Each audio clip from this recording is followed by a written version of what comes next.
여기 가져왔어요. 더 필요하신 거 있으세요?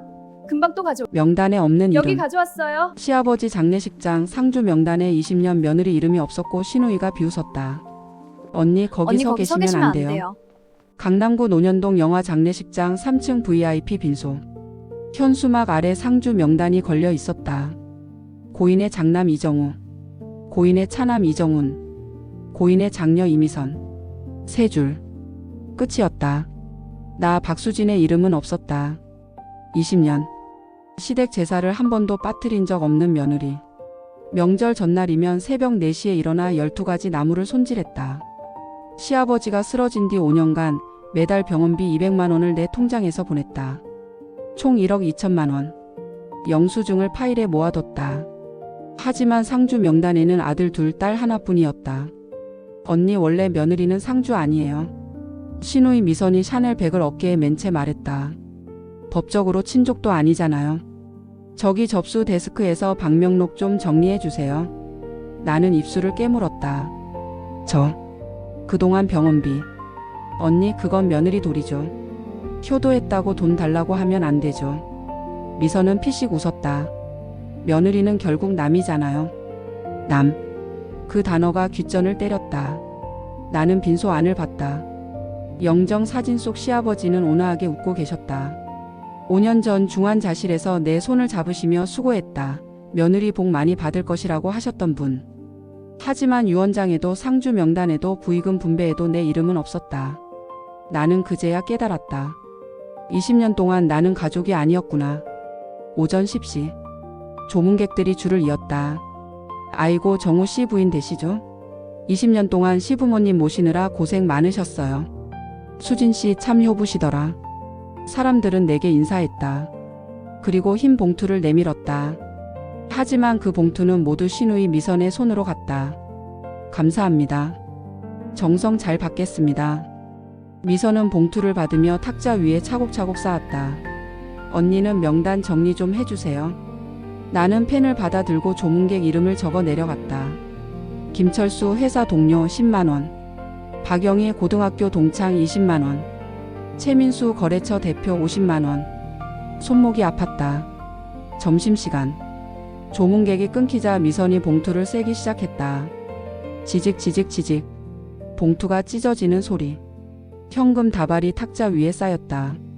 오빠 정훈 오빠 이리 와봐요. 남편 정우와 시동생 정훈이 다가왔다. 부의금 총 3,800만 원 나왔어요. 미선이 계산기를 두드리며 말했다. 장례 비용 1,200만 원 빼면 2,600만 원 남네요. 정우가 고개를 끄덕였다. 우리 셋이서 나눠 갖자.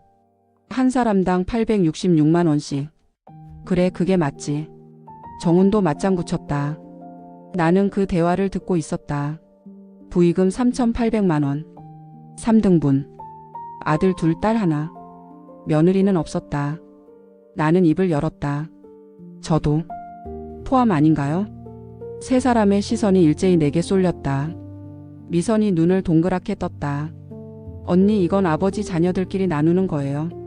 언니는 자녀 아니잖아요. 정우가 손을 저었다. 여보 그냥 넘어가. 원래 그런 거야. 나는 숨을 삼켰다.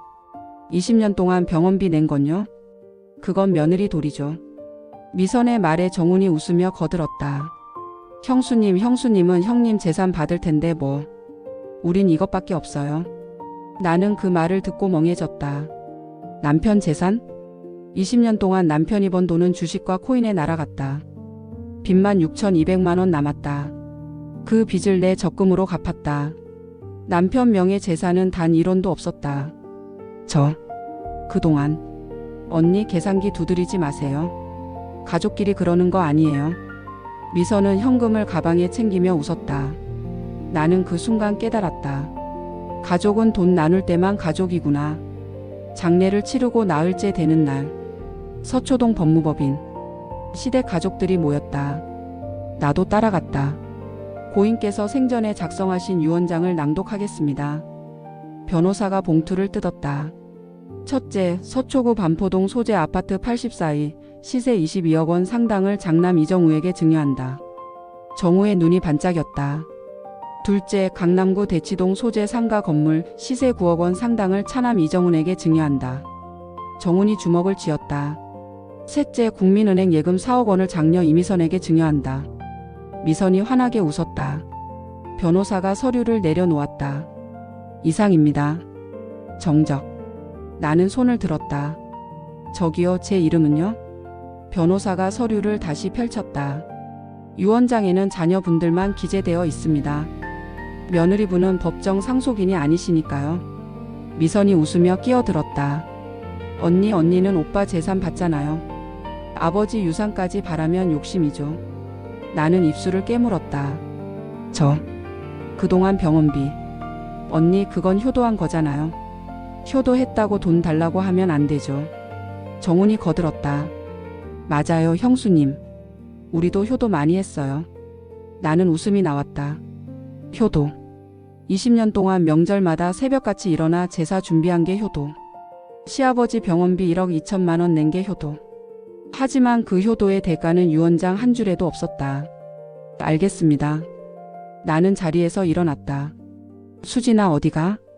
남편이 붙잡으려 했지만 나는 그의 손을 뿌리쳤다. 화장실 좀. 복도로 나왔다. 비상 계단으로 들어갔다. 핸드폰을 꺼냈다. 검색창에 이혼 전문 변호사를 쳤다. 결과가 주르륵 떴다. 상담 후기가 가장 많은 곳을 선택했다. 상담 신청 버튼을 눌렀다. 20년이 끝나는 순간이었다. 1년 후. 시아버지 첫 기일. 새벽 3시 50분. 알람이 울렸다. 나는 일어나 부엌으로 갔다. 냉장고를 열었다. 어제 마트에서 사온 재료가 가득 들어 있었다. 도미, 북어, 시금치, 고사리, 도라지, 표고버섯. 총 58만 원. 영수증을 지갑에 넣었다. 습관이었다. 새벽 4시 10분. 칼을 들었다. 도라지를 찢고 고사리를 삶고 시금치를 데쳤다. 5시 30분. 전을 부치기 시작했다. 동그랑땡, 생선전, 육전, 버섯전. 지글지글 기름이 튀었다. 손등에 물집이 잡혔다. 7시 40분. 제사상이 완성됐다. 12첩 반상. 시어머니가 가르쳐 주신 대로 한 첩도 빠뜨리지 않았다. 홍동백서, 어동육서, 조유리시. 모든 규칙을 지켰다. 8시 30분. 남편에게 전화를 걸었다. 여보, 지금 어디야? 아, 미안. 애들 학원 데려다 주느라. 조금 늦을 것 같아. 제사가 9시인데. 알아. 10시쯤 갈게. 뚝. 전화가 끊겼다. 신우이에게도 전화했다. 언니, 저 오빠네 집에서 하는 거 아니었어요? 제사는 큰 집에서 지내는 거잖아요. 전 오후에 갈게요. 뚝. 나는 핸드폰을 내려놓았다. 혼자 차려진 제사상을 바라봤다. 새벽부터 4시간 동안 준비한 상. 하지만 절 올릴 사람은 아무도 없었다. 9시. 혼자 향을 피우고 혼자 절을 올렸다. 그리고 자리에서 일어나 제사상을 바라봤다. 20년 동안 일했구나. 나 혼자 준비하고 나 혼자 치우고 나 혼자 설거지했구나. 오전 11시. 현관문이 열렸다. 벌써 다 차렸네. 역시 우리 마누라 최고야. 정우가 편의점 도시락을 들고 들어왔다. 배고파 죽겠네. 그는 제사상 앞에 앉으며 숟가락을 집어들었다. 나는 그를 가만히 바라봤다. 20년 동안 일했어? 응? 뭐가? 나 혼자 준비하고 당신은 밥만 먹으러 오고. 정우가 어색하게 웃었다.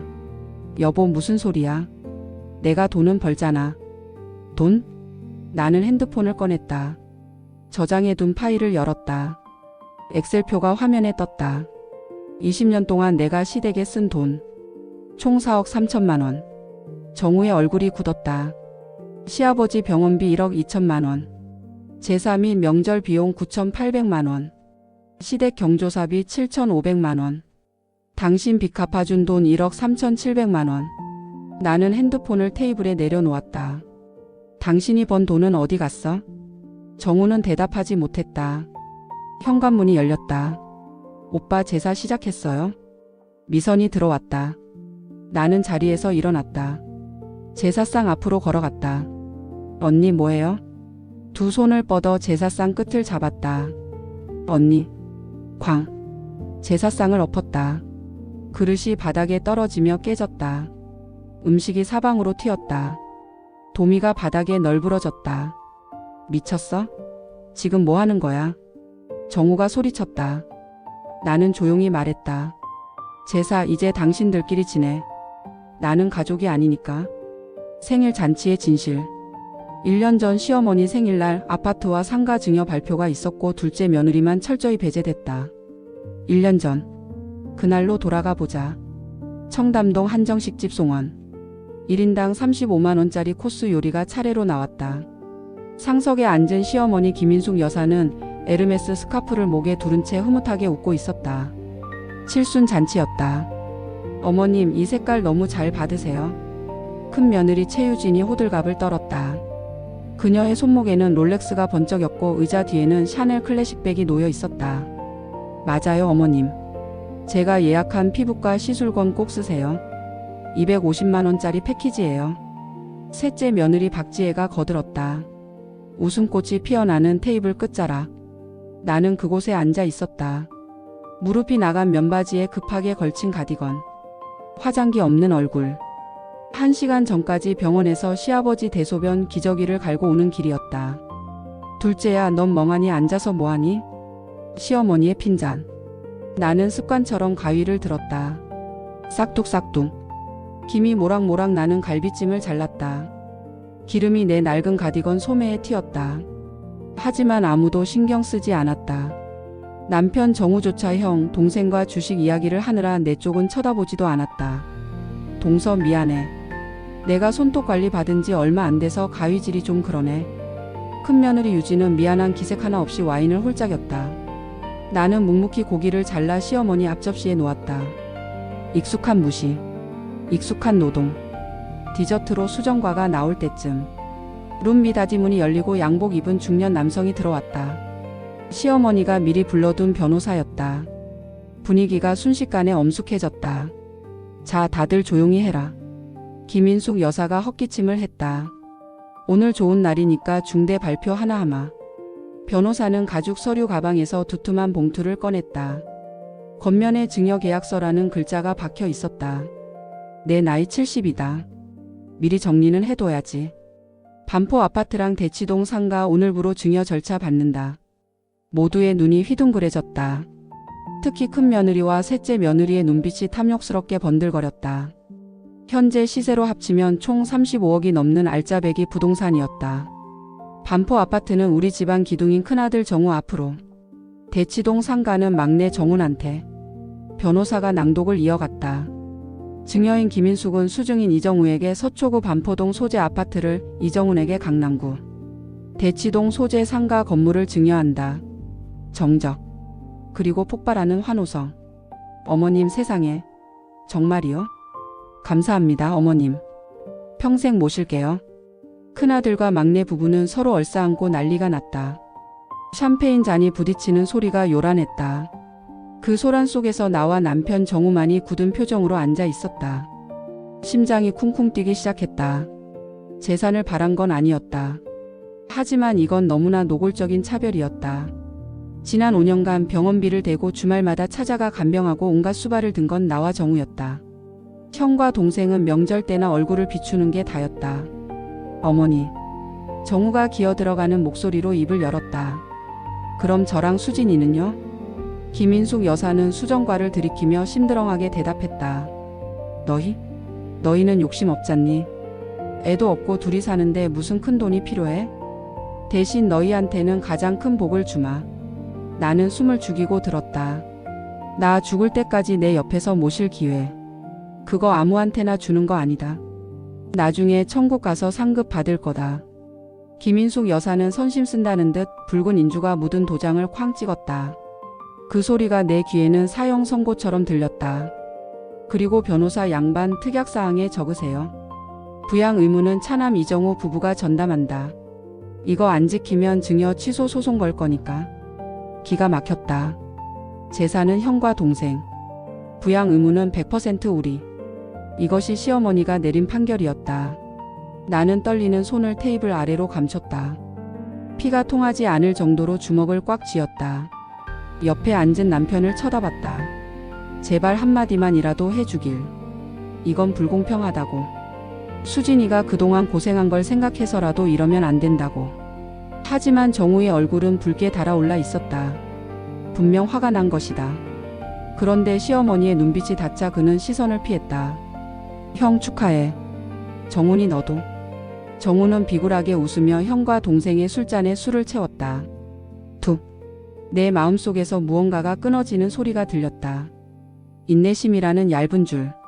슬픔이나 배신감보다는 아주 차갑고 투명한 이성이 머릿속을 채우기 시작했다.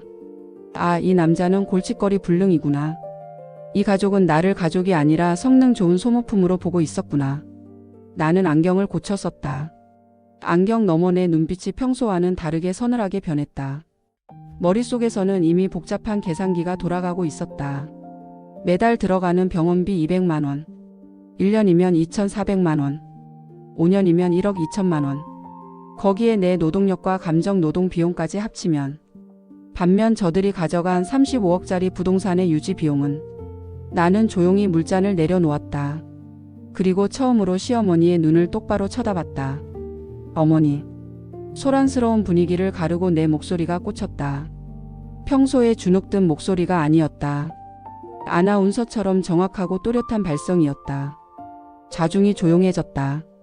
왜, 뭐 불만 있니? 불만이 아니라 현실적인 문제를 여쭤보려고요.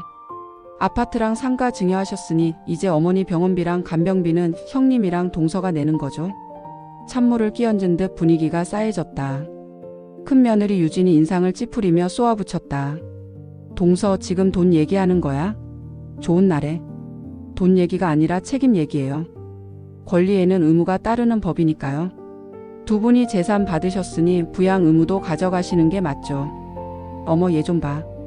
유진이 비웃었다. 너네 부부는 자식 아니니? 자식이 부모한테 돈 쓰는 게 그렇게 아까워? 셋째 며느리 지혜가 거들었다. 맞아요. 그리고 둘째 형님네는 맞벌이 하시잖아요. 형수님 번역 일 그거 집에서 편하게 하면서 돈 버는 거 아니에요? 나는 허탈한 웃음이 나왔다. 밤새워 해외 금융 리포트를 번역하고 초단타 매매로 눈 빠져라 모니터를 보며 번 돈. 그게 저들에게는 편하게 번 돈 취급이었다. 나는 시선을 남편에게 돌렸다. 정우는 안절부절 못하며 내 옷자락을 잡아당겼다. 여보, 그만해. 엄마 듣고 계시잖아. 나중에 얘기하자. 나중은 없어요. 나는 정우의 손을 뿌리쳤다.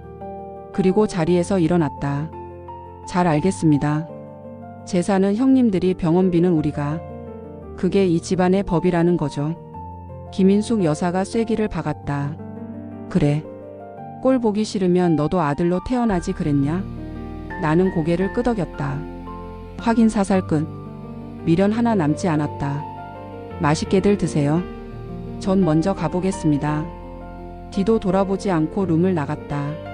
등 뒤에서 저거 버르장머리 없는 것 좀 봐라는 시어머니의 목소리가 들렸다. 하지만 내 발걸음은 깃털처럼 가벼웠다. 집으로 돌아온 시간은 밤 10시. 정우는 아직 들어오지 않았다. 가족들에게 붙잡혀 2차를 가거나 며느리 교육 제대로 시키라는 훈계를 듣고 있을 터였다. 나는 거실 불도 켜지 않은 채 안방으로 들어갔다. 큰 캐리어를 꺼내는 대신 기내용 캐리어 하나를 펼쳤다. 감정적인 대응은 하수나 하는 짓. 필요한 것만 챙기자. 옷장에서 가장 비싼 정장 2벌과 편한 옷 몇 가지를 꺼냈다. 화장대 서랍 깊숙한 곳에서 주민등록증, 개인 인감도장, 은행 보안카드를 챙겼다. 결혼 예물함은 열어보지도 않았다. 어차피 시어머니가 내가 보관해 주마하며 가져간 지 오래였다. 가장 중요한 건 노트북이었다. 내 전 재산이나 다름없는 금융 데이터와 작업 파일이 들어있는 맥북을 소중히 챙겼다. 모든 짐을 싸는데 18분이 걸렸다. 식탁에 앉았다. 가방 앞주머니에서 꼬깃꼬깃한 서류 한 장을 꺼냈다. 이혼 합의서. 이미 1년 전 정우가 주식 투자로 내 비상금 5,800만 원을 날렸을 때 작성해 둔 것이었다. 그때는 정우가 무릎 꿇고 빌어서 넘어갔지만 도장은 받아뒀었다. 나는 서류를 식탁 한가운데 반듯하게 올려놓았다. 그 위에 결혼 반지를 빼어 올렸다. 안녕 이정우. 너의 그 우유 부단함이 나를 구했네. 덕분에 죄책감 없이 떠난다. 현관문을 나서는 순간 도어락이 띠리링 잠기는 소리가 들렸다. 그 소리가 마치 내 인생 이막을 알리는 종소리 같았다. 돈줄이 끊기다. 며느리가 병원비 자동이체를 해지하자 VIP 병실 시어머니는 원무과 독촉에 시달렸다. 근처 비즈니스 호텔 체크인. 나는 침대에 걸터 앉았다. 시계를 보니 밤 11시 47분. 매달 1일은 시아버지 병원비가 자동 이체되는 날이었다. 지금이 30일 밤이니 13분 뒤면 내 통장에서 200만 원이 빠져나갈 예정이었다. 스마트폰을 켜고 은행 앱을 실행했다. 익숙한 인터페이스. 자동 이체 관리 탭. 목록에 있는 항목이 눈에 들어왔다. 수취인 서울대학교 병원 의료재단. 출금 금액 200만 원. 출금일 매월 1일. 손가락이 화면 위에서 잠시 멈췄다. 200만 원. 정우의 한 달 월급보다 많은 돈. 내가 밤새워 번역하고 차트를 분석하며 피를 말려번 돈. 그 돈으로 시아버지는 VIP 1인실에서 유기농 식단을 먹고 전담 간병인의 마사지를 받았다. 그리고 나를 욕했을 것이다. 호구 며느리. 오늘로 폐업합니다. 나는 망설임 없이 해지 버튼을 눌렀다. 해지하시겠습니까? 예. 처리가 완료되었습니다. 화면에 문구가 떴다. 동시에 시계가 0시로 바뀌었다. 2월 1일. 새로운 달이 시작되었다. 하지만 시아버지 병원 계좌에는 단 1원도 입금되지 않을 것이다. 나는 침대에 벌러덩 누웠다. 천장을 바라보는 내 입가에 서늘한 미소가 번졌다. 이제 곧 병원에서 난리가 날 것이다. 원무과 직원은 깐깐하기로 소문난 사람이었다. 어머니 어디 한번 그 잘난 아들들 불러서 버텨보세요. 세상에 공짜 점심은 없다는 걸 칠순 넘어서 배우시게 되겠네요. 나는 호텔 방에 불을 껐다. 5년 만에 처음으로 알람을 맞추지 않고 잠들 수 있는 밤이었다. 어둠 속에서 내 눈빛만이 형광등처럼 빛났다. 복수는 이제 막 시작되었다. 다음 날 오전 7시. 정우는 갈증에 눈을 떴다. 어젯밤 마신 소주가 문제였다. 목구멍이 바짝바짝 타들어가는 느낌에 그는 습관적으로 입을 열었다. 여보, 물 좀. 대답이 없었다. 평소 같으면 부스럭거리는 소리와 함께 꿀물 타줄까? 라는 다정한 목소리가 들려야 했다. 하지만 안방 공기는 쌀쌀했고 옆자리는 매트리스에 온기조차 없이 차갑게 식어 있었다. 정우는 찌뿌둥한 몸을 일으켜 거실로 나왔다. 커튼은 굳게 닫혀 있었고 주방에서는 찌개 끓는 냄새도 도마 칼질 소리도 들리지 않았다. 그제야 식탁 위 이물감이 눈에 들어왔다. 아무것도 없는 깨끗한 식탁 한가운데 놓인 서류 봉투 하나. 그 위에 반짝이는 작은 금속 물체. 정우는 비틀거리며 식탁으로 다가갔다. 그것은 수진과 정우의 결혼 반지였다. 3년 전 사이즈가 안 맞는다며 수리를 맡겼다 찾아온 뒤로 수진이 한 번도 빼지 않았던 그 반지. 심장이 덜컥 내려앉는 기분으로 서류 봉투를 집어들었다. 봉투 겉면에는 아무 글씨도 없었지만 내용물을 꺼내는 순간 정우의 손이 떨리기 시작했다. 협의 이혼 의사 확인 신청서, 재산 분할 및 위자료 합의서, 그리고 맨 뒷장 정우의 필체가 선명한 각서 한 장이 클립으로 끼워져 있었다. 본인 이정우는 배우자 박수진의 동의 없이 주식 투자로 5,800만 원을 탕진한 바 향후 이혼 요구 시 무조건 이에 응하며 전 재산을 포기할 것을 각서합니다. 1년 전 그가 울고불고 빌며 써주었던 바로 그 각서였다. 아니, 수진아. 정우는 미친 사람처럼 안방 작은 방 화장실을 뒤졌다. 옷장을 열어봤다. 수진의 출근 정장과 평소 아끼던 코트들이 사라져 있었다. 화장대 위에는 그녀가 쓰던 기초 화장품도 노트북도 없었다. 완벽한 증발이었다. 전화. 정우는 떨리는 손으로 핸드폰을 찾아 수진에게 전화를 걸었다. 고객님의 전화기가 꺼져 있어. 곧바로 카카오톡을 켰다. 여보 어디야? 장난치지 마. 이거 뭐야? 다 잘못했어. 제발 전화 좀 받아. 일이 사라지지 않았다. 차단당한 것일까? 식은땀이 등을 타고 흘러내렸다. 띠링. 문자 메시지 하나가 도착했다. 발신자는 수진이었다. 더 이상 할 말 없어. 각서 내용대로 이행해. 내 변호사가 곧 연락할 거야. 찾지 마. 정우는 털썩 주저앉았다. 머릿속이 하얘졌다. 당장 오늘 아침 밥은 누가 차려주며 내 와이셔츠는 어디 있고 아버지 병원에는 누가 간식 사들고 간단 말인가. 그는 현실을 부정하며 머리를 감싸 쥐었다. 같은 시각 서울대학교 병원 신경외과 VIP 병동 1203호실. 시아버지 이종철은 침대에 누워 모닝 뉴스를 보고 있었다. 간병인 박 여사가 아침 식사를 준비하고 있었다. 유기농 흰죽, 제철 과일, 무항생제 달걀찜. 일식 비용 48,000원. 똑똑. 문이 열리고 원무과 직원이 들어왔다. 보호자님 계십니까? 박 여사가 고개를 저었다. 아직 안 오셨는데요. 환자분 직접 말씀드려도 될까요? 원무과 직원은 침대 옆으로 다가왔다. 어르신 이번 달 입원비 결제가 안 됐습니다. 이종철이 눈을 떴다. 뭐? 우리 둘째 며느리가 자동 이체해뒀는데 등록된 계좌의 자동 이체가 해지되었습니다. 그리고 연결된 카드도 분실 신고 처리되었고요. 1일자로 결제가 되었어야 하는데 지금 3일째 밀리고 있습니다. 이종철의 눈이 휘둥그레졌다. 설마 했는데 진짜로 돈줄을 끊어버린 것이다. 저기 과장님. 내가 지금 당장 전화해서 해결할 테니까. 네, 오늘 업무 시간 내로 처리 부탁드립니다. 연체가 지속되면 병원 규정상 서비스 이용에 제한이 있을 수 있습니다. 원무과 직원은 사무적인 미소를 남기고 나갔다. 이종철은 떨리는 손으로 핸드폰을 집어들었다. 수진에게 전화를 걸었지만 고객님의 전화기가 꺼져 있어. 정우에게 전화했다. 아버지? 야, 당장 와. 병원비가 안 들어왔다고 난리다. 네? 수진이가 자동 이체해뒀는데요. 해지됐단다. 당장 내가 와서 결제해라. 정우는 회사 탕비실로 뛰쳐 들어갔다. 아버지, 병원비가 얼마인데요? 한 200 정도 될 거다. 이종철도 정확한 금액은 몰랐다. 그저 수진이 알아서 냈고 자신은 최고의 서비스를 누리기만 했으니까. 제가 지금 통장에 80밖에 없는데요. 뭐? 너 월급 얼마 받는데 80밖에 없어? 정우는 대답할 수 없었다. 월급 320만 원 중 생활비 150, 적금 100, 용돈 50. 남은 돈은 거의 없었다. 일단 제가 갈게요. 정우는 반차를 내고 병원으로 달려갔다. 원무과 창구 앞. 지갑에서 자신의 신용카드를 꺼냈다.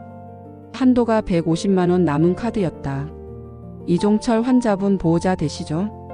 직원이 모니터를 보며 계산기를 두드렸다. 이번 달 청구 금액 안내 드리겠습니다. VIP 1인실 병실료 비급여 포함 320만 원. 24시간 전담 간병인 비용 180만 원. 특식 및 영양제 추가 비용 45만 원. 총 545만 원입니다. 네? 정우의 눈이 튀어나갈 듯 커졌다. 545만 원이요? 54만 원 아니고요? 네, 보호자님. 여기 내역서 보세요. 정우는 내역서를 받아들고 손을 떨었다. VIP실 하루 병실비만 15만 원이 넘었다. 게다가 간병인도 일반 조선족 간병인이 아니라 베테랑 한국인 전문 간병인이었다. 아니, 수진이가 매달 이 돈을 내고 있었단 말이야? 정우의 월급은 세후 320만 원이었다. 자신의 월급을 한 푼도 안 쓰고 다 털어넣어도 병원비의 절반밖에 못 낸다는 계산이 나왔다. 수진은 정우에게 아버지 병원비 내가 알아서 할게. 당신은 생활비나 보태라고만 했었다. 그 알아서의 무게가 545만 원일 줄은 상상도 못했다. 저기 할부 되나요? 네, 무이자 3개월 가능합니다. 아, 한도가. 정우는 이마에 흐르는 식은땀을 닦았다. 한도 초과였다. 잠시만요. 형한테 전화 좀 해볼게요. 정우는 병원 복도 구석으로 가서 다급하게 형에게 전화를 걸었다. 형, 큰일 났어. 아버지 병원비가 500이 넘는데 내 카드 한도 초과야. 형이 좀 보내줘. 수학이 넘어 당황한 목소리가 들렸다. 야, 500이 뭐가 그렇게 비싸? 너네 수진이가 낼 때는 말이 없었잖아. 수진이는 능력되니까 냈지. 형, 이번에 반포 아파트 받았잖아. 22억짜리 받았으면 500은 껌값 아니야? 빨리 좀 보내줘. 야야. 말은 똑바로 해라. 아파트 증여받으면서 취득세랑 증여세 내느라 대출 얼마나 당겼는데. 지금 현금씨가 말랐어. 나 이번 달 카드값도 리볼빙 돌려야 해. 내 형수한테 물어볼게. 잠시 후 형수 유진의 목소리가 들렸다. 도련님, 저예요. 아니, 동서가 나갔으면 들어오게 구슬려야지. 왜 엉뚱한 사람한테 손을 벌려요? 우리 지금 애 유학비 환전하느라 현금 땡전 한 푼 없어요. 급하면 셋째한테 전화해봐요. 뚝. 매정하게 전화가 끊겼다. 정우는 욕을 삼키며 동생 정훈에게 전화를 걸었다. 정훈아, 너 들었지? 아버지 병원비. 아, 형. 나 지금 회사 미팅 중이라 바빠. 지혜한테 말해볼게. 곧바로 셋째 재수 씨 지혜에게서 문자가 왔다. 도련님, 저희 신혼부부인 거 아시잖아요. 대출 이자 내기도 빠듯해요. 그리고 아버님 수발은 원래 둘째 형님이 전담하기로 하고 재산 포기하신 거 아니었어요? 증여 계약서에 특약도 있다던데. 정우는 벽에 머리를 쿵 박았다. 재산을 받을 때는 효자 코스프레를 하던 인간들이 돈 내라니까 순식간에 남이 되었다. 수진이 왜 그토록 차갑게 웃으며 나갔는지 뼈저리게 이해가 되기 시작했다. 같은 시각 강남구 테헤란로 공유 오피스 VIP 라운지. 통유리 너머로 서울 도심 전경이 시원하게 내려다 보이는 곳이었다. 은은한 재즈 음악이 흐르고 최고급 원두 커피 향이 공기를 채우고 있었다. 나는 듀얼 모니터 앞에 앉아 있었다. 왼쪽 모니터에는 해외 선물 차트가 실시간으로 움직이고 있었고 오른쪽 모니터에는 의뢰받은 금융 번역 원고가 띄워져 있었다. 나는 따뜻한 아메리카노를 한 모금 마셨다.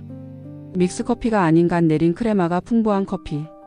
지난 5년 시댁 눈치를 보느라 집에서도 숨죽여 일했고 번 돈은 밑 빠진 독에 물붓기처럼 병원비로 사라졌다. 하지만 지금은 달랐다. 띠링. 스마트폰 알림이 울렸다. 주식 배당금 입금 알림. 입금 1,850만원. 우리증권 배당금. 나는 피식 웃었다. 내 돈. 온전히 나를 위한 돈.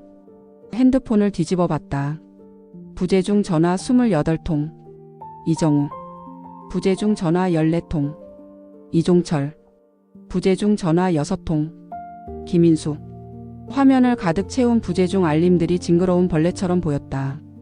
나는 망설임 없이 방해 금지 모드를 활성화했다. 탁탁탁.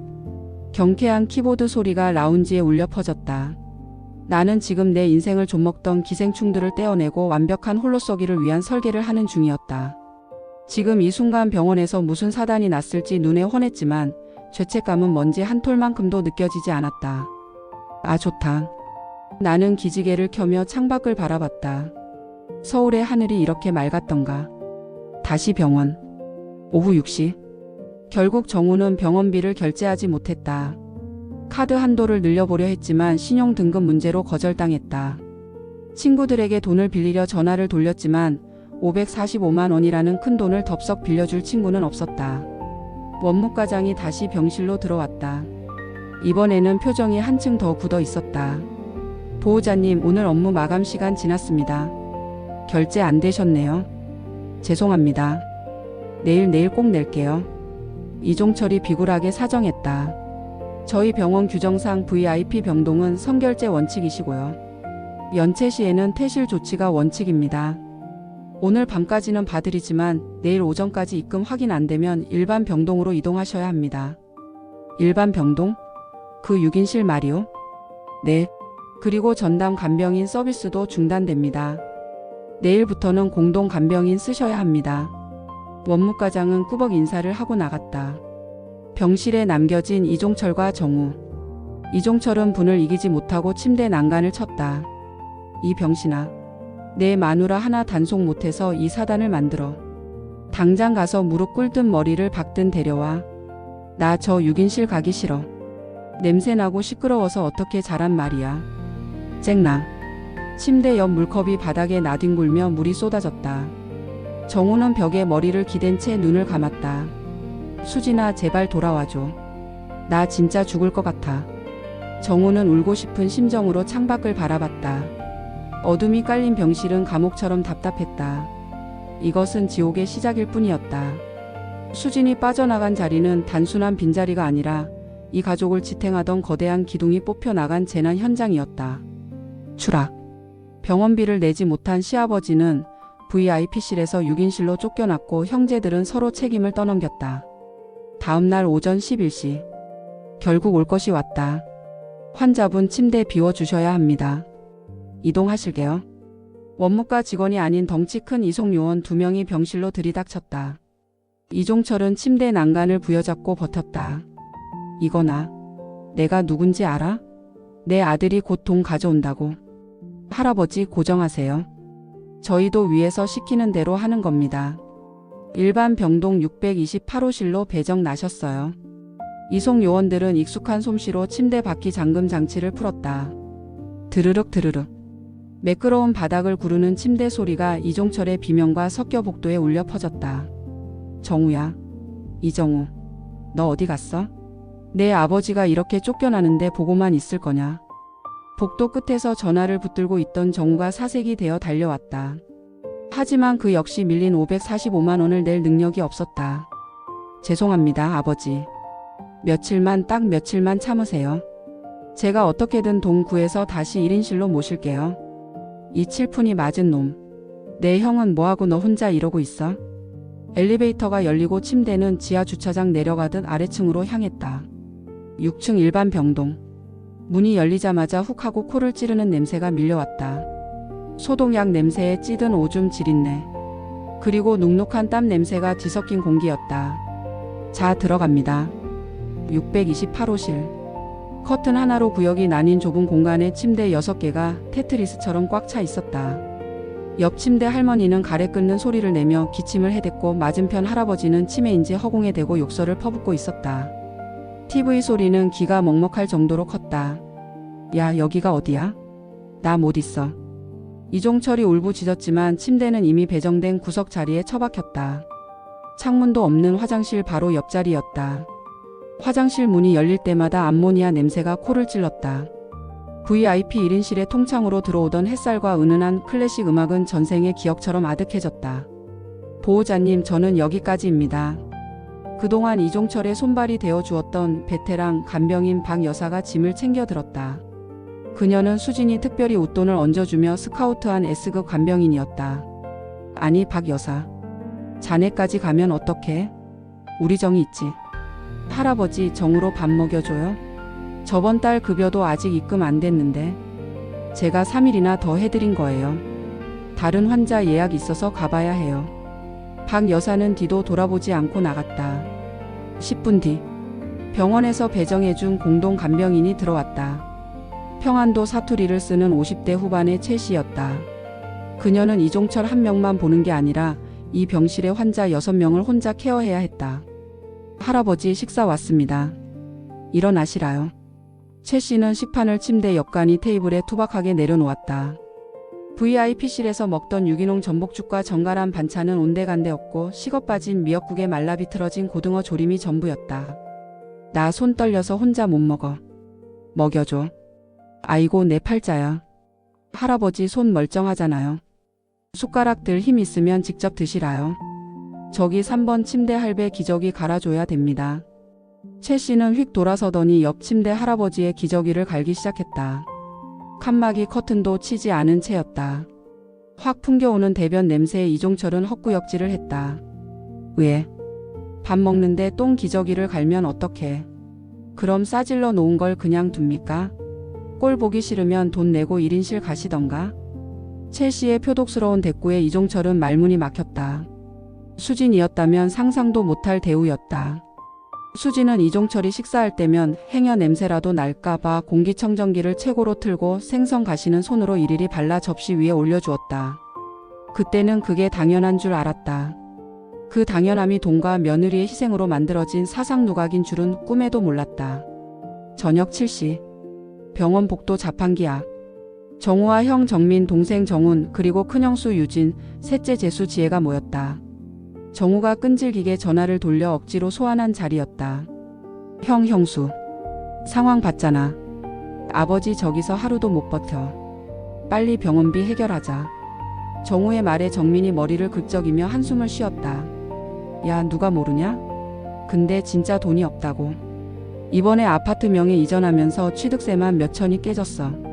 거기다 종부세니 뭐니 앞으로 나갈 돈 생각하면 눈앞이 캄캄하다. 그럼 아파트를 팔아서라도 내야지. 미쳤냐? 지금 부동산 경기가 어떤데 금매로 던져? 그리고 엄마가 증여해 준 건데 팔면 증여 취소야. 계약서에 특약 있다고. 옆에서 팔짱을 낀 큰형수 유진이 끼어들었다. 도련님, 왜 자꾸 우리한테만 그래요? 막내 동선에도 상가 받았잖아요. 상가는 세금도 적게 나왔을 텐데. 불똥이 튀자 셋째 재수 지혜가 발끈했다. 형님 말씀 섭섭하게 하시네요. 상가 그거 낡아서 리모델링 비용만 8천 넘게 들어갔어요. 그리고 애초에 아버님 부양은 아파트 받은 장남이랑 같이 살던 둘째 형님네 책임 아니에요? 뭐? 박지혜 너 말 다 했어? 좋을 땐 형님 하더니 돈 내라니까 성 긋는 거 봐라. 틀린 말 아니잖아요. 그리고 솔직히 말해서 둘째 형님이 너무하신 거죠. 어떻게 5년이나 모신 아버님을 하루아침에 내팽개쳐요? 수진이 형수한테 위자료 청구라도 해야 하는 거 아니에요? 서로를 탓하는 고성이 오갔다. 지나가던 간호사가 조용히 좀 하세요라고 주의를 주었지만 소용없었다. 형수님 재수씨 진짜 너무들 하시네요. 아파트랑 상가 합치면 31억이에요. 근데 아버지 병원비 500이 없어서 서로 미루는 게 말이 됩니까? 어머 도련님. 자산이랑 현금은 다른 거예요. 도련님이야말로 그동안 동서등골 빼먹고 편하게 살았으면서 이제 와서 우리한테 큰 소리예요. 유진의 팩트 폭격에 정우는 할 말을 잃었다. 결국 결론은 나지 않았다. 아무도 지갑을 열지 않았다. 그들은 일단 수진이를 찾아내서 단판을 짓자는 비겁한 합의만 남기고 각자의 외제차를 타고 사라지다. 정우만이 텅 빈 자판기 앞에서 300원짜리 믹스커피를 뽑아 마시며 눈물을 삼켰다. 다음 날 오전. 정우는 수진이 혹시라도 남기고 간 단서가 없을까 싶어 집안을 이잡듯이 뒤지기 시작했다.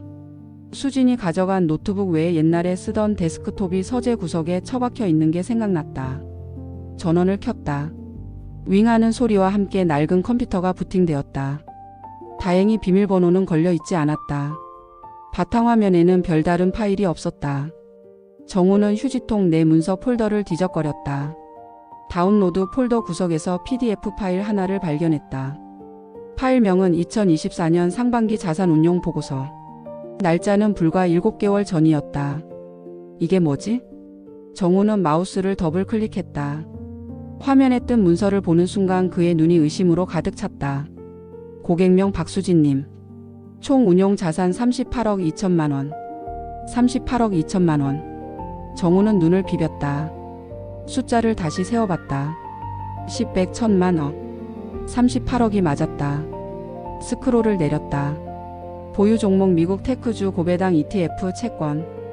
예상 월 배당금 1,500만 원. 정우는 의자에서 굴러 떨어질 뻔했다. 페이지를 넘겼다. 더 충격적인 내역이 있었다. 수지는 결혼 전부터 종잣돈 6억을 굴리고 있었고 결혼 생활 20년 동안 밤잠을 줄여가며 금융 번역과 주식 투자로 자산을 6배 이상 불린 것이었다. 그동안 정우가 나 주식으로 800 날렸어라고 징징댈 때 수지는 말없이 5,800만 원을 메워주었다.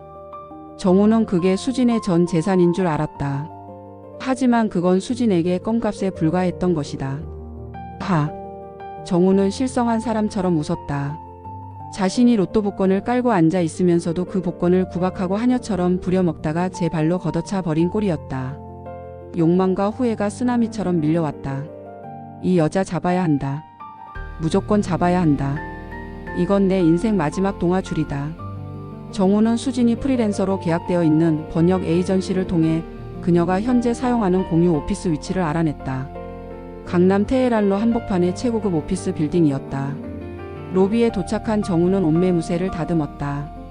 며칠간 제대로 씻지도 못해 냄새가 났지만 최대한 불쌍해 보이는 것도 작전이라 생각했다.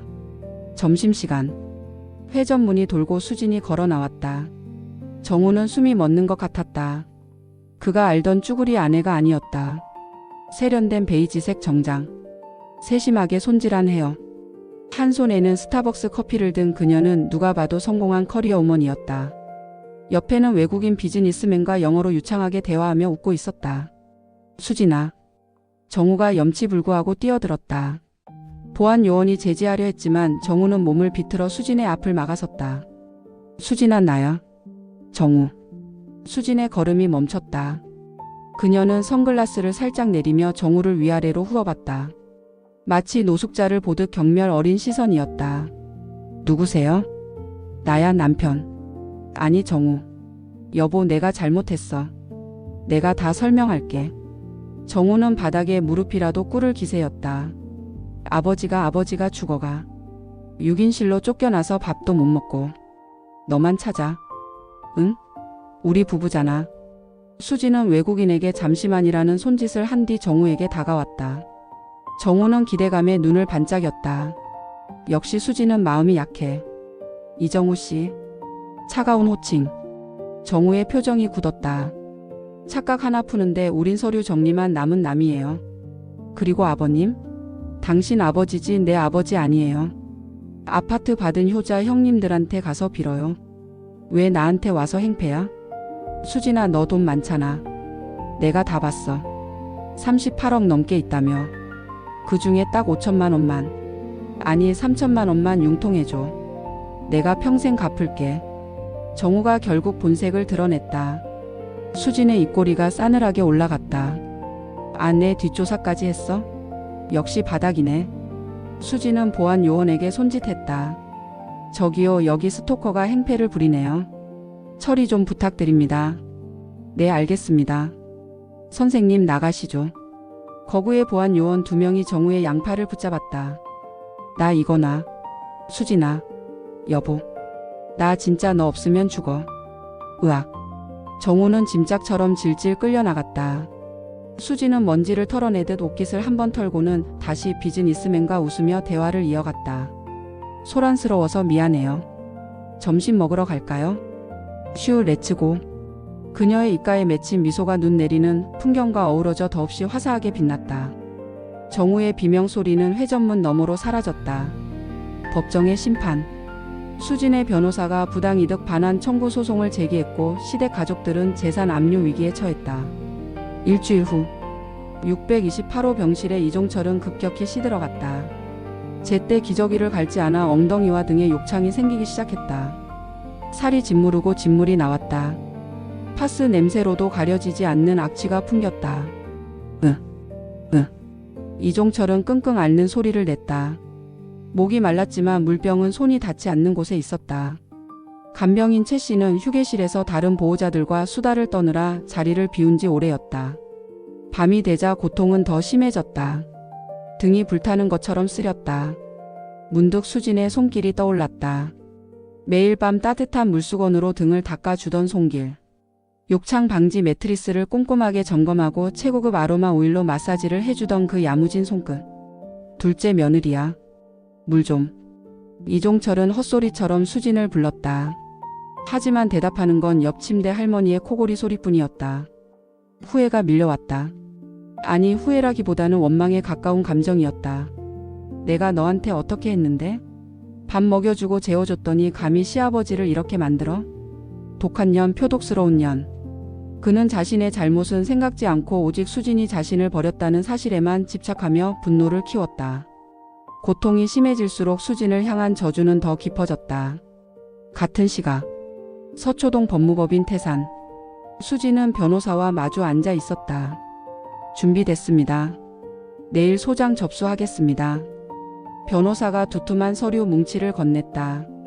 부당이득 반환 청구 소송. 혼인 기간 중 시댁에 지출한 4억 3천만 원 중 절반인 2억 1,500만 원을 청구하는 내용이었다. 피고 이정우의 재산이 없으니 상속받은 부동산의 가압류를 신청하겠습니다. 형님 아파트랑 동생 상가 둘 다요? 네, 연대 책임입니다. 수지는 고개를 끄덕였다. 진행하세요. 사흘 후 정민의 집. 아침부터 초인종이 요란하게 울렸다. 택배 기사인 줄 알고 문을 열었지만 문 밖에는 서류 가방을 든 정장 차림의 남자 2명이 서 있었다. 법원 집행관입니다. 이정민 씨 계십니까? 정민은 다리에 힘이 풀려 주춤했다. 가압류 결정문입니다. 반포 아파트에 대한 가압류가 집행되었습니다. 2억 1,500만 원 채무 변제 시까지 처분이 제한됩니다. 집안은 아수라장이 되었다. 큰형수 유진은 울고불고 난리가 났다. 여보 어떡해? 가압류 걸리면 대출도 못 받잖아. 아파트 팔려고 해도 못 팔아. 젠장 그 여우 같은 년이 독을 품었네. 정민은 주먹으로 벽을 쳤다. 동생 정훈의 집도 상황은 마찬가지였다. 상가 건물에 가압류가 걸렸다. 셋째 재수 지혜는 남편을 붙잡고 물건을 집어던졌다. 당신이 형수 관리 못해서 이게 뭐야? 우리 대출 이자도 못 갚게 생겼잖아. 수진이 설계한 법적 타격은 정확하고 고통스럽게 그들의 급소를 찔렀다. 그들이 자랑하던 31억 자산은 순식간에 처분 불가 상태로 전락했다. 2주 후 서울가정법원 조정실. 이혼 소송 조정 기일이었다. 수지는 머리부터 발끝까지 명품으로 치장한 채 우아하게 앉아 있었다. 반대편의 정우는 한 달 새 10년은 늙은 듯 초췌한 몰골이었다. 옆에는 시어머니 김인숙이 휠체어를 타고 앉아 훌쩍이고 있었다. 조정위원이 물었다. 피신청인 이정우 측 원안에 동의하십니까? 정우가 갑자기 바닥에 무릎을 꿇었다. 수진아, 제발. 내가 잘못했어. 엄마는 안 돼. 엄마가 너 없으면 죽는데. 김인숙도 거들었다. 자존심이고 뭐고 다 버린 비굴한 표정이었다. 아가, 내가 잘못했다. 너 나가고 나서야 내 빈자리가 얼마나 큰지 알았어. 저것들 다 잊자고. 내가 진짜 며느리였다. 아파트 그거 세금 문제 해결되면 다 팔아서 넣어줄게. 응? 다시 들어와라. 수지는 싸늘한 눈으로 그들을 내려다봤다. 그녀에게 그들은 더 이상 가족이 아니었다. 그저 징징거리는 악성 채무자일 뿐. 어머니, 착각하지 마세요. 수진의 목소리가 조용하게 울렸다. 그 아파트 세금이랑 대출 이자 못 내서 곧 경매 넘어갈 거 아니에요? 깡통 전세 만들고 빚더미를 저한테 떠넘기려고요? 저 금융 전문가예요. 계산기 두드려 보니까 마이너스 8천인데 그걸 저한테 선물인 척 주시겠다고요? 김인숙의 얼굴이 하얗게 질렸다. 그게 무슨 소리니? 그래도 가족인데. 가족? 수진이 허탈한 웃음을 터뜨렸다. 가족은 제가 5년 동안 병원비 낼 때 찾으셨어야죠. 돈 끊기니까 이제 와서 가족 타령. 역겹네요. 수진은 변호사를 통해 조정 조서를 내밀었다. 재산분할 영원. 위자료는 정우 씨 빚으로 상계 처리. 깔끔하죠? 정우는 떨리는 손으로 조정 조서를 잡았다. 수진의 재산 38억은 결혼 전 형성 재산 및 특유 재산으로 인정받아 분할 대상에서 완벽하게 제외되었다. 반면 정우에게 남은 건 카드 빚 6,200만 원과 앞으로 부양해야 할 병든 노부모뿐이었다. 도장 찍어. 안 그러면 소송 끝까지 가서 형님들 재산까지 다 날릴 거니까. 수진의 협박 아닌 협박에 정우는 울며 겨자 먹기로 도장을 찍었다. 쿵. 이혼이 성립되는 순간이었다. 수진은 자리에서 일어났다. 미련 없이 가방을 챙겨 문으로 향했다. 수진아, 우리 밥은 어떡하고 약값은? 김인숙이 휠체어를 끌고 따라오려다 넘어졌다. 바닥을 기며 수진의 바지단을 잡으려 했지만 수진은 가볍게 몸을 피했다. 그건 셀프죠. 이제 남이니까. 수진은 뒤도 돌아보지 않고 법원 복도를 걸어 나갔다. 등 뒤에서 김인숙의 통곡 소리와 정우의 흐느낌이 들려왔다. 하지만 그녀의 귀에는 세상 그 어떤 음악보다 감미롭게 들렸다. 세무조사 폭탄. 수진이 국세청에 탈세 제보를 하자 형제들의 부동산은 압류 위기에 처했다. 이혼 판결이 나고 사흘 후 정민의 집. 아침 9시 초인종이 울렸다. 택배입니다. 정민은 문을 열었다. 하지만 문 밖에는 택배 기사가 아니라 서류 가방을 든 정장 차림의 남자 2명이 서 있었다. 국세청 조사국에서 나왔습니다. 이정민 씨, 최유진 씨 계십니까? 정민은 다리에 힘이 풀려 주춤했다. 조사국. 국세청의 저승사자로 불리는 곳이었다. 수진이 진짜로 제보를 한 것이다. 세무조사 통지서입니다. 최근 증여받으신 반포 아파트 관련하여 자금 출처 소명 자료, 임대차 계약서 원본, 그리고 최근 5년간 계좌 거래 내역 일체를 제출해 주십시오. 집안은 아수라장이 되었다. 유진은 울고 불고 난리가 났다. 여보, 어떡해? 우리 이중 계약서 쓴 거 걸리면 가산세만 2억이야. 아파트 팔아도 못 막아. 젠장, 그 독한 년. 진짜 끝까지 가려고 작정했네. 정민은 벽을 주먹으로 쳤다. 셋째 정훈의 집도 상황은 마찬가지였다. 상가 건물 증여 관련 세무조사가 시작됐다. 재수지혜는 남편을 붙잡고 물건을 집어던졌다. 당신이 형수 관리 못해서 이게 뭐야? 우리 상가까지 날아가게 생겼잖아. 수진이 설계한 금융 타격은 아주 정확하고 고통스럽게 그들의 급소를 쳤다. 그들이 자랑하던 31억 자산은 순식간에 세금 체납 압류 대상으로 전락할 위기에 처했다. 일주일 후 정민은 동생 정훈, 여동생 미선을 불러 모았다. 이대로는 다 죽는다. 정민의 목소리는 절박했다. 수진이한테 합의금 줘야 해. 세무조사 취하해달라고. 형 돈이 어디 있어? 가압류 걸려서 대출도 못 받잖아. 정훈이 머리를 쥐어뜯었다. 아버지 모시는 거 포기해. 미선이 차갑게 말했다. 오빠들 아버지 병원 그만 보내. 집으로 모셔와. 뭐? VIP실은 무슨? 6인실도 사치야. 집에서 모시면 돈 안 들잖아. 정민과 정우는 서로 얼굴을 마주 봤다. 큰 오빠네 집이 제일 넓으니까 큰 오빠가 모셔. 미선이 덧붙였다. 야 미선아. 나도 애들 학원비 내느라 빠듯해. 그럼 저희 집도 마찬가지예요. 오빠 아파트 받았으면 책임지세요. 너희도 재산 받았잖아. 말다툼이 시작됐다. 하지만 결국 아무도 이종철을 데려가지 않았다. 그들은 서로에게 책임을 떠넘기며 뿔뿔이 흩어졌다. 병원 628호실. 이종철은 혼자 침대에 누워 천장을 바라봤다. 아들 셋이 있었지만 아무도 오지 않았다. 전화도 끊겼다. 간병인 최 씨는 보호자 연락 안 되면 저도 못해요라며 손을 뗐다. 식사는 하루 두 끼로 줄었다. 욕창은 점점 심해졌다. 악취가 병실을 채웠다. 옆 침대 환자들이 저 할아버지 좀 어떻게 안 돼요? 라고 간호사에게 항의했다. 이종철은 눈물을 흘렸다. 내가 아들을 셋이나 낳았는데. 강남 아파트가 두 채였는데. 하지만 그 아들들은 이제 전화조차 받지 않았다. 재산을 나눠 가진 순간 그들에게 아버지는 짐이 되어버렸다. 같은 시각. 강남 테헤란로 공유 오피스. 수지는 통유리 너머 서울 전경을 바라보며 와인을 홀짝였다. 핸드폰이 울렸다. 변호사에게서 온 문자였다. 국세청 세무조사 진행 중. 피고 측 합의 요청 들어왔습니다. 어떻게 하시겠습니까? 수지는 답장을 보냈다. 거절. 끝까지 진행하세요. 그녀는 와인잔을 들어 창밖을 향해 들어 올렸다. 건배. 누구에게 하는 말도 아니었다. 그저 자신에게. 20년 만에 찾은 자유에게. 창밖으로 석양이 지고 있었다. 붉은 노을이 서울 하늘을 물들였다. 수진의 입가에는 서늘한 미소가 번졌다. 복수는 거의 끝나가고 있었다. 3개월 후. 국세청 조사 결과가 나왔다. 정민과 정우는 부담부 증여 허위 신고 및 자금 출처 불명으로 추징금 폭탄을 맞았다. 정민 증여세 추징 1억 2천만 원 가산세 4,800만 원. 정훈 증여세 추징 7,500만 원 가산세 3천만 원. 합계 3억 500만 원.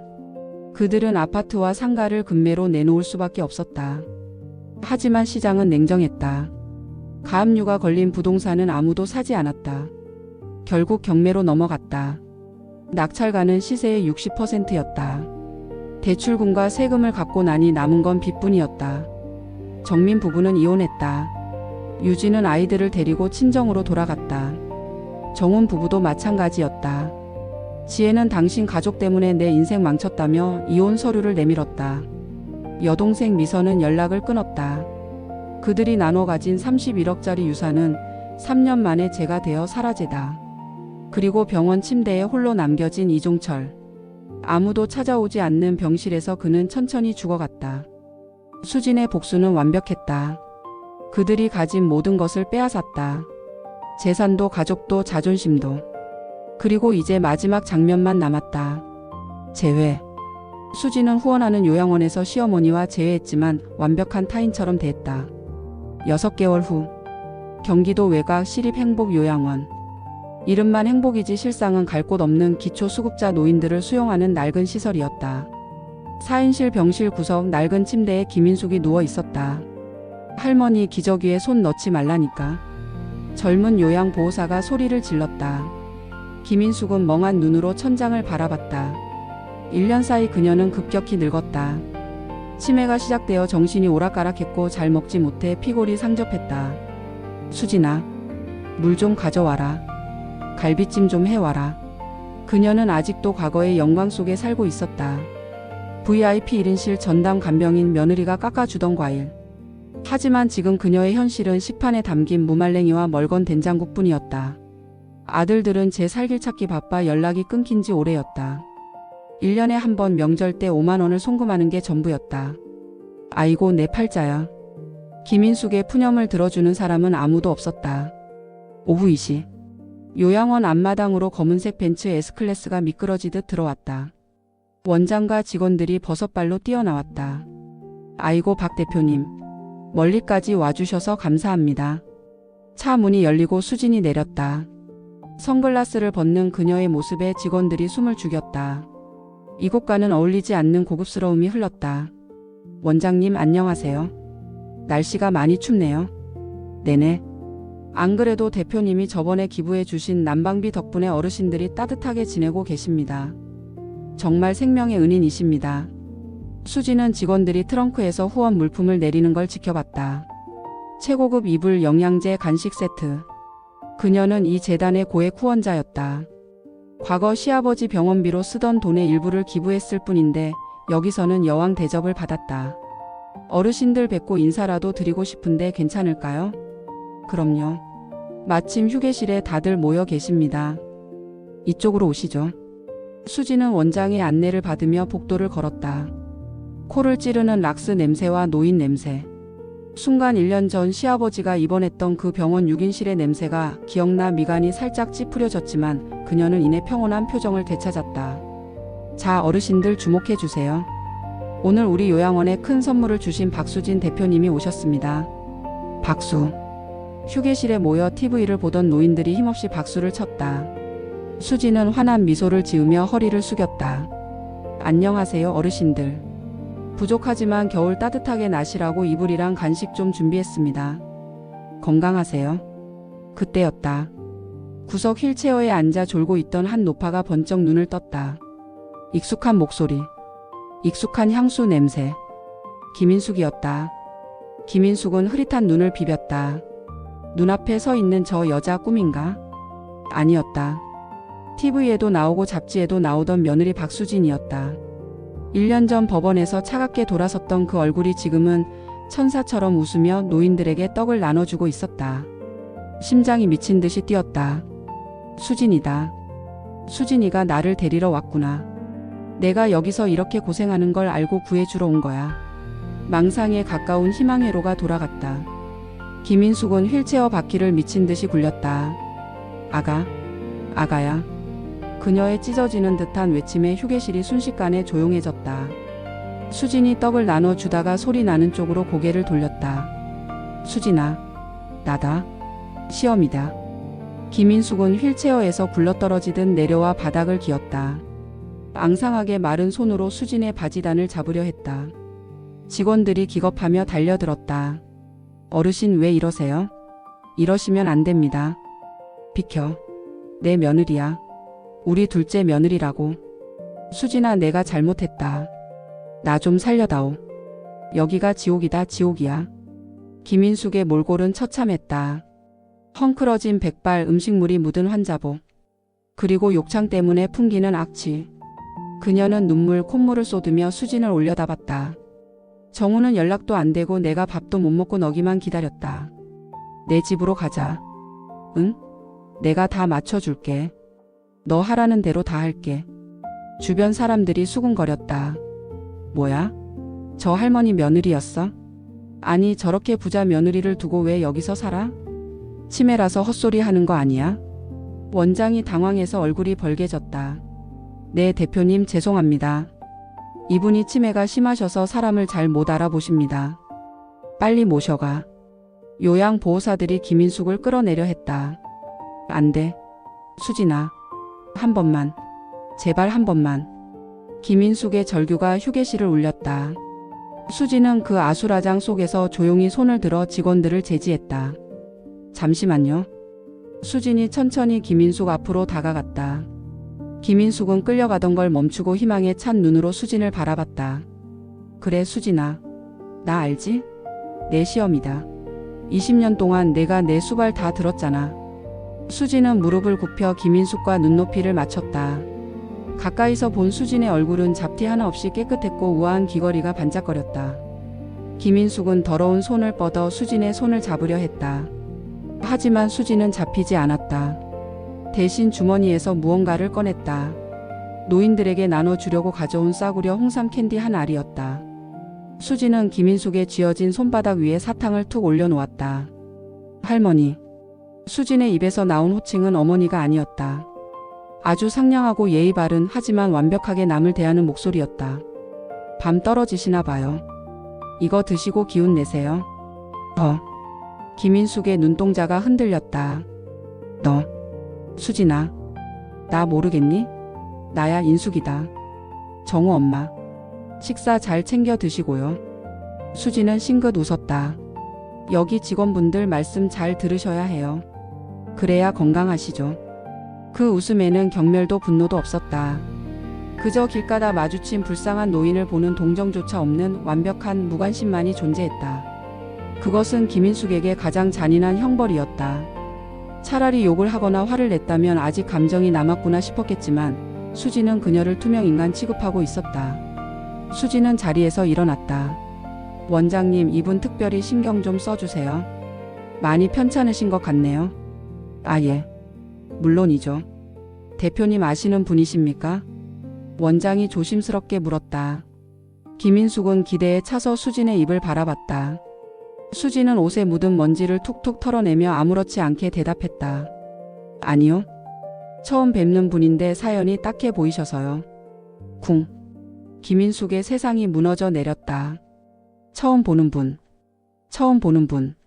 수진은 김인숙을 지나쳐 다른 노인들에게로 향했다. 아, 안 돼. 거짓말이야. 박수진. 내가 어떻게 나한테 이럴 수가 있어. 김인숙이 다시 악을 썼지만 이번에는 아무도 귀담아 듣지 않았다. 요양보호사들이 익숙하게 그녀를 휠체어에 태워 병실로 끌고 갔다. 할머니, 사탕이나 드세요. 왜 귀한 손님한테 행패야? 멀어지는 김인숙의 절규가 BGM처럼 깔렸지만 수지는 한 번도 뒤를 돌아보지 않았다. 요양원을 빠져나온 수지는 자신의 벤츠 운전석에 앉았다. 히터를 틀지 않아도 훈훈했다. 차창 밖으로 잿빛 하늘에서 눈발이 날리기 시작했다. 1년 전 집을 나오던 날에도 눈이 왔었다. 그때는 그 눈이 너무나 시리고 아팠는데 지금은 차창 밖 풍경이 그저 아름다운 그림처럼 보였다. 수지는 백미러를 통해 요양원 건물을 흘급봤다. 콘크리트 벽 속에 갇혀 죽어갈 김인숙. 그리고 어딘가에서 추위에 떨고 있을 정우.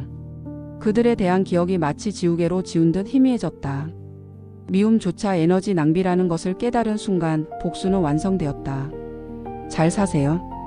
아니, 못 사셔도 상관없어요. 제 알바 아니니까. 수지는 시동을 걸었다. 차는 부드럽게 출발하며 서울을 향해 질주했다. 복수는 끝났다. 이제 그녀에게 남은 건 찬란하고 자유로운 인생뿐이었다.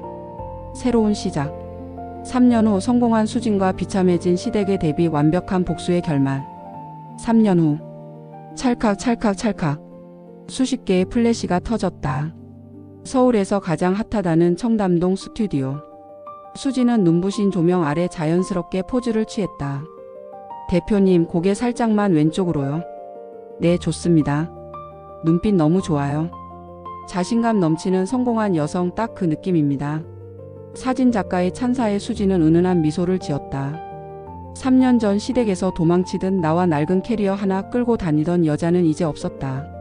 그녀가 입고 있는 아이보리색 슈트는 이탈리아 명품 브랜드의 이번 시즌 신상이었고 손목에는 집 한 채 값에 달하는 시계가 번쩍였다.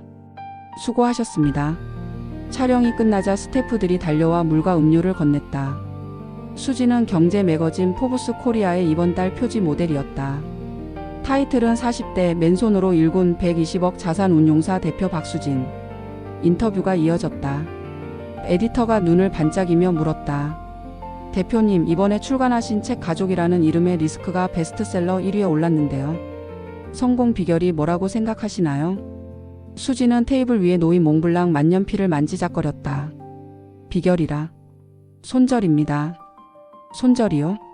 주식 용어 말씀이신가요? 네. 주식도 그렇지만 인생도 똑같아요. 가치 없는 종목, 나를 갉아먹기만 하는 악성 부채는 과감하게 끊어내야 합니다. 설령 그게 가족이라는 이름표를 달고 있더라도요. 저는 제 인생에서 가장 큰 마이너스 요소를 정리했을 뿐이고 그제야 비로소 수익률이 오르더군요. 에디터는 감탄하며 고개를 끄덕였다. 수지는 창밖을 바라봤다. 3년 전 병원비 200만 원 때문에 벌벌 떨던 자신을 생각하면 허탈한 웃음이 나왔다.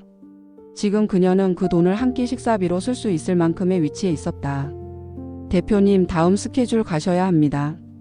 후원하시는 은혜 요양원 방문 일정이요. 비서의 말에 수지는 자리에서 일어났다. 아, 오늘이 그날이구나. 가자.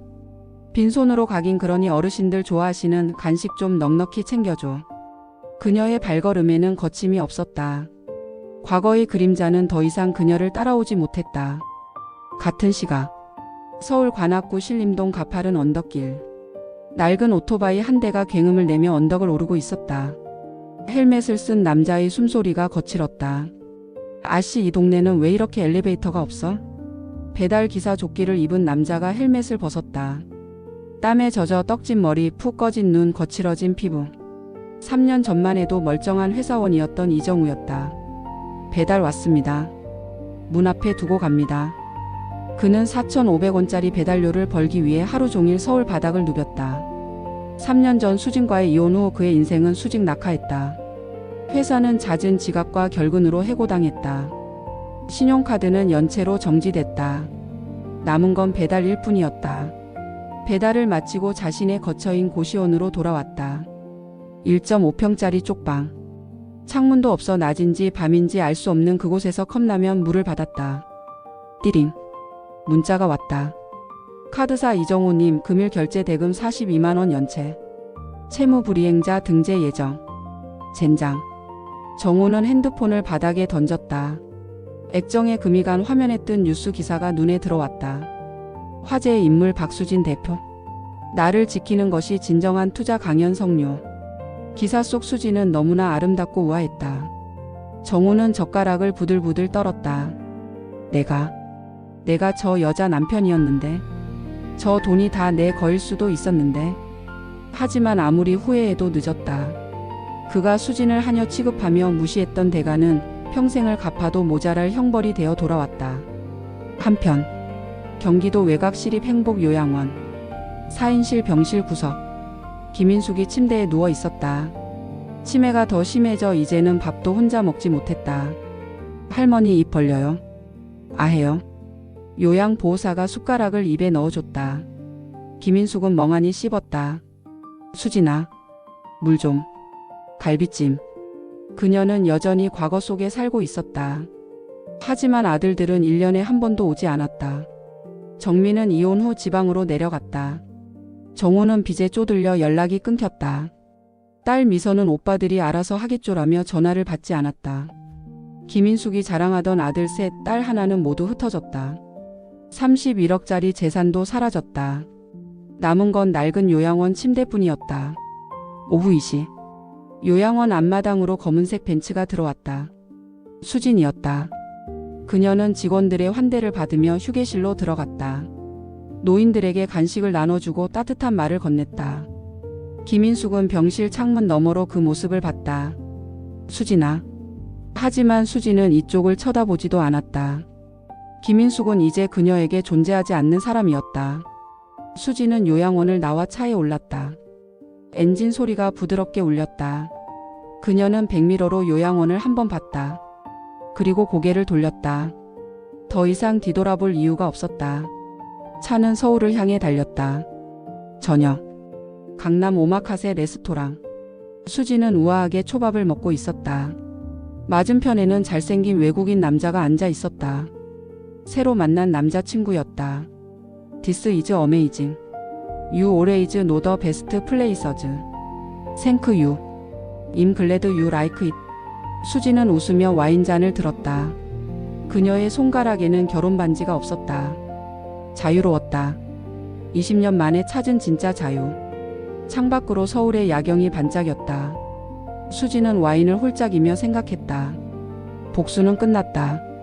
이제 남은 건 내 인생뿐. 그녀의 입가에 미소가 번졌다. 과거는 과거일 뿐. 지금 이 순간이 가장 중요했다. 수지는 와인잔을 들어 창밖을 향해 들어 올렸다. 건배. 누구에게 하는 말도 아니었다. 그저 자신에게. 온전히 자신만을 위한 삶을 사는 박수진에게. 밤하늘의 별이 빛났다. 수진의 미래도 그렇게 빛날 것이었다.